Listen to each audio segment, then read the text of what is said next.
बात है 1761 की। ये वो वक्त था जब दिल्ली की मुगल सल्तनत अपने साम्राज्य की हिफाजत के लिए मराठों पर आश्रित थी।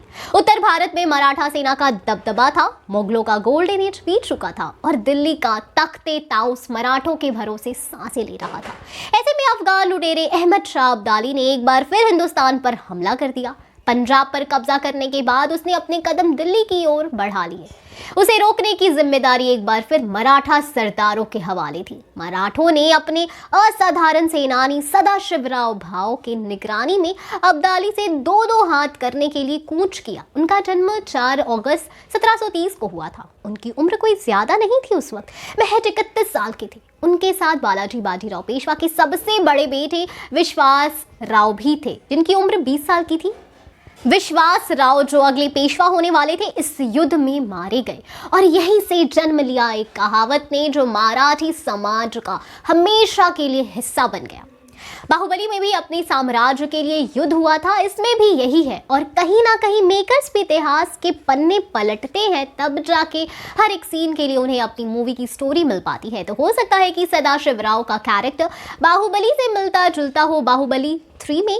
जैसे बाहुबली भी जानबाज योद्धा थे, उसी तरह सदाशिवराव भाऊ मराठों के जांचे परखे योद्धा थे। हैदराबाद के निजाम को उदगीर की फेमस लड़ाई में हराने के बाद उनका कद बहुत ऊंचा हो गया था। उनकी सदारत में मराठा सेना का मनोबल 7वें आसमान पर था।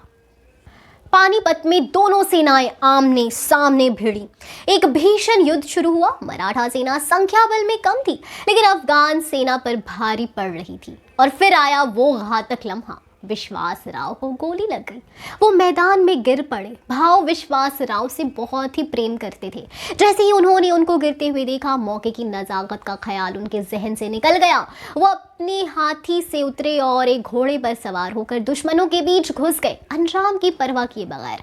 उनके पीछे उनके हाथी पर हौदा खाली नजर आ रहा था। उसे खाली देखकर मराठा सैनिक में दहशत फैल गई। उन्हें लगा कि उनका सेनापति युद्ध में मारा गया। अफरा तफरी मच गई, मनोबल एकदम से पाताल छूने लगा। अफगान सेना ने इसका फौरन फायदा उठाया। वो घबराई हुई मराठा सेना पर नए जोश से टूट पड़े। बेरहमी से मराठा सेना को कत्लेआम हुआ। हालांकि भाव अंतिम सांस तक लड़ते रहे। एक लंबे संघर्ष के बाद ही उनकी जान ली जा सकी।